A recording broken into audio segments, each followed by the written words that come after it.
Hello and welcome back. In this video, we are going to look at how to implement the atrous or atrous conv2d transpose. And here I've already written the code. Let's go through that. Here we have the input tensor x, and this is 1 by 4 by 4 by 1. Then we have this filter, which is 2 by 2 by 1 by 1. And then the first what we'll do is we'll try to compute the regular conv2d transpose, and here as you can see we have put dilations, value for dilations as 1, and let's run this so we can see the output. And here is the output is of shape 1 by 5 by 5 by 1, and this is the output tensor.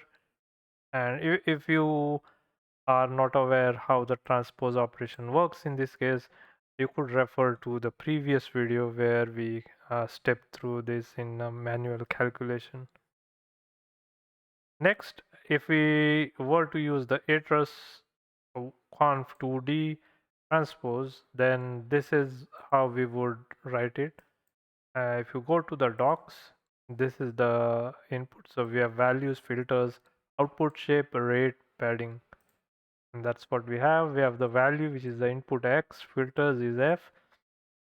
The output shape is same as above, 1 by 5 by 5 by 1. And for rate, we'll set the rate to 1. And now when we run this, we get the same output as above. We have this 1, 3, 3, 3, 2.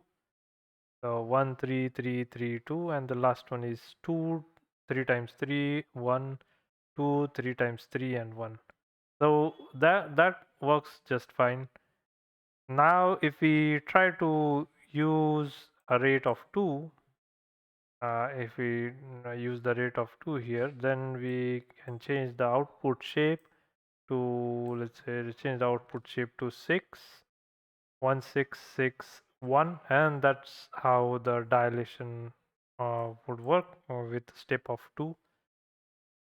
If we try that up here, let's say we said change this value to 2 and run this. Earlier I tried to run this and I ran into an error, and this is the error we have.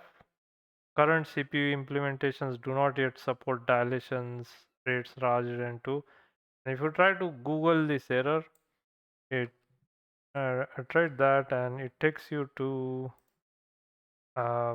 this particular page where, as you can see, there's discussion on this, and there's essentially that is currently not supported. So you could look into this.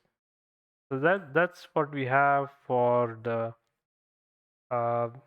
tf.nn.atrous or atrous conv2d transpose, how we can implement it. If you have any questions, comments, or suggestions, please do let me know in the comment section below. I hope to see you all in the next video. Thank you.